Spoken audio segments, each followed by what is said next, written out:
Hoje eu vou falar sobre violência obstétrica e para a gente entender melhor sobre esse assunto, eu vou ler a definição de acordo com a Defensoria Pública do Estado de São Paulo. A violência obstétrica existe e caracteriza-se pela apropriação do corpo e processos reprodutivos das mulheres pelos profissionais de saúde, através do tratamento desumanizado, abuso de medicalização e patologização dos processos naturais, causando a perda da autonomia e capacidade de decidir livremente sobre seus corpos e sexualidade, impactando negativamente a qualidade de vida das mulheres. Isso, a violência obstétrica, ela existe pelo mundo inteiro e ela deve ser punida para que isso não aconteça com as mulheres. A violência obstétrica nada mais é que a falta de respeito à mulher. Existem 4 procedimentos feitos por aí em hospitais que eu gosto de destacar para que a mulher entenda que muitas vezes isso é uma violência obstétrica. Por exemplo, o uso, a administração de soro com ocitocina sintética puramente por uma conveniência médica, sem indicação clínica. Isso é violência obstétrica. O médico está ali querendo que você tenha o seu filho mais rapidamente. Enfim, se a mulher não precisa de ocitocina sintética para acelerar o parto, para poder aumentar as contrações, ou se é algo desnecessário, isso é violência obstétrica. E se não for com consentimento da mulher, pior ainda. Então, muitas vezes as mulheres chegam no hospital e acham que estão tomando soro e estão tomando ocitocina, sem saber. Isso não pode, você está mexendo com o corpo de uma mulher, com o corpo de uma pessoa. É um absurdo. Se você sabe que você tomou ocitocina sintética só depois do parto, isso é violência obstétrica. Ou, se você está tomando ocitocina sintética, sendo que você acha que você não precisa, se você não quer, isso também é violência obstétrica. Então isso tem que ser falado, isso tem que ser compartilhado. Um outro procedimento é a imobilização. Muitas mulheres, elas são imobilizadas no trabalho de parto. Não tem por que fazer isso. A mulher, muitas vezes em trabalho de parto, ela quer se movimentar, ela quer andar pelo quarto, ela quer agachar, ela quer abraçar uma bola, ela quer abraçar o marido, ela quer uma massagem. Enfim, tá numa posição que ela se sinta mais confortável, que ela consiga aliviar a dor. E não, estão ali imobilizando ela numa posição que é completamente desfavorável ao nascimento. A litotomia, que é essa posição sentada, meio deitada, ela não tem a ajuda da gravidade. Então, é uma posição completamente desfavorável para o nascimento do bebê. Se a mulher chegar nessa posição por ela mesma, é uma coisa. Ser forçada a ficar nessa posição para ter neném não é legal. Isso é uma violência obstétrica. A mulher ela tem que ter o direito de se movimentar, pelo menos pelo quarto. E isso é super importante. E tanto que tem mulheres que planejam, ai, meu sonho é ter um filho na água. E aí tá tudo pronto ali, ela acaba tendo filho no chão. Ou a mulher sonha em ter um filho de cócoras e acaba tendo filho de lado ou em pé. A gente não sabe, a intuição que tem que falar mais alto nesse momento. Então, padronizar, botar todas as mulheres na mesma posição para ter filho, pelo amor de Deus. Pelo amor de Deus. A padronização disso já é uma violência. Você exigir que a mulher esteja numa certa posição para ter filho. Não dá. A outra questão é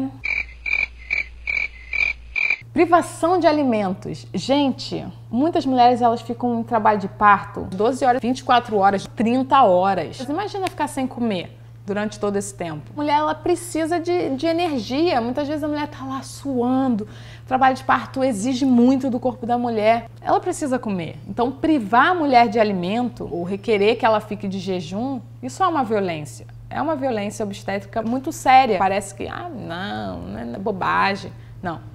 É sério, a mulher ela pode ficar ainda mais cansada e ser induzida. Não aguento mais, me leva, deixa eu fazer uma cesárea. Não aguento mais. Simplesmente por falta de energia, por falta de comida. A próxima é episiotomia. Episiotomia é o corte no períneo para facilitar a saída do bebê. Sendo que a OMS ela diz que a episiotomia deve ser feita mais ou menos 10% dos partos. O que é muito pouco. No Brasil, esse número é muito maior e muitas vezes é feito sem o consentimento da mulher. Eu conheço mulheres que tiveram filhos de parto normal, sem anestesia, sem nada, e cortaram a mulher sem necessidade, costuraram a mulher sem nenhum tipo de anestesia, mulheres gritando de dor, porque acham que a mulher está tão extasiada que ela não vai sentir dor.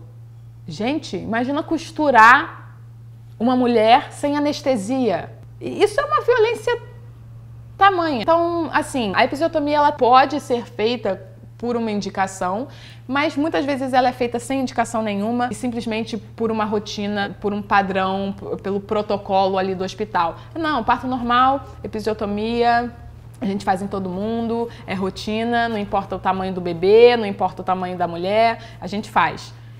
Isso não é legal. É padronizar o parto, colocar todas as mulheres dentro de uma mesma caixinha. Nós mulheres somos diferentes, nós temos necessidades diferentes e tem mulheres que não precisam de episiotomia. Sendo que há muitos estudos que já dizem que a episiotomia ela não é benéfica, ela não é favorável ao parto em muitos casos. É feita simplesmente, puramente por conveniência médica e isso é ruim. Eu tenho um caso pessoal sobre a episiotomia. A médica fez a episiotomia, sendo que na época eu nem sabia o que era isso. Eu chamava de corte, eu não sabia nem que tinha um nome para isso. A médica nunca discutiu isso comigo e simplesmente me cortou e me costurou. E eu fiquei com a minha vida sexual arruinada por 1 ano. Isso é legal? Não é legal.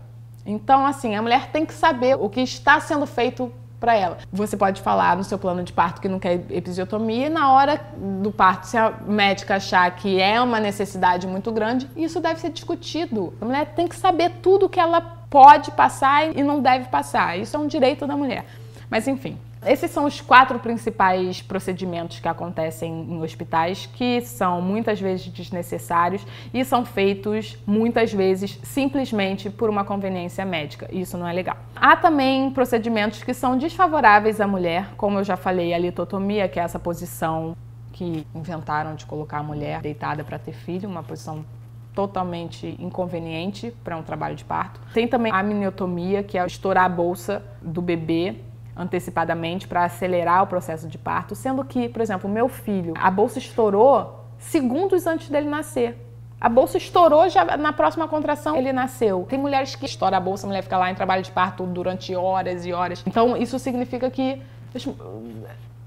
não há como padronizar isso, né? Isso é uma violência contra o corpo da mulher e contra o respeito à naturalidade do nascimento. Você quer ter um parto natural e estouram sua bolsa antes porque querem acelerar o parto, não é natural. Outro procedimento que é feito muito rotineiramente é o clampeamento do cordão umbilical logo em seguida do nascimento do bebê. Sendo que isso, já há estudos científicos que dizem que se esperar a pulsação do cordão cessar naturalmente e aí cortar o cordão umbilical, aumenta obviamente o volume de sangue que vai para o bebê, isso aumenta a reserva de ferro no bebê e diminui as chances de anemia, principalmente ali no período entre 4 e 6 meses de idade, quando as reservas de ferro no bebê são diminuídas. Isso é muito importante a mãe saber, até para ela discutir isso com o médico. Ó, não quero que cortem o cordão logo em seguida, espera um pouco. Isso quem é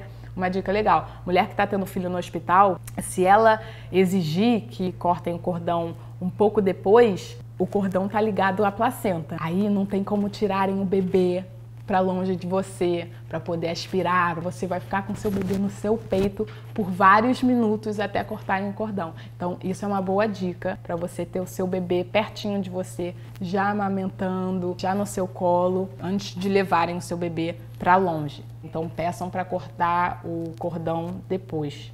Esses são alguns exemplos de violência obstétrica que acontece por aí e que muitas mulheres não sabem que isso é uma violência obstétrica, muitas mulheres não sabem que muitos desses procedimentos são feitos de uma maneira desnecessária. Por isso que eu acho importante a gente falar disso, né? A mulher saber, como eu já disse antes, a gente pesquisa muito para tanta coisa, mas que muitas vezes para um parto, como a gente se sente tão vulnerável, muitas vezes sem informação, a gente acaba aceitando tudo o que colocam na nossa frente. E não deve ser assim. A gente deve ter voz ativa para falar o que a gente quer e o que a gente não quer, uma vez que o cenário esteja perfeito para um parto natural.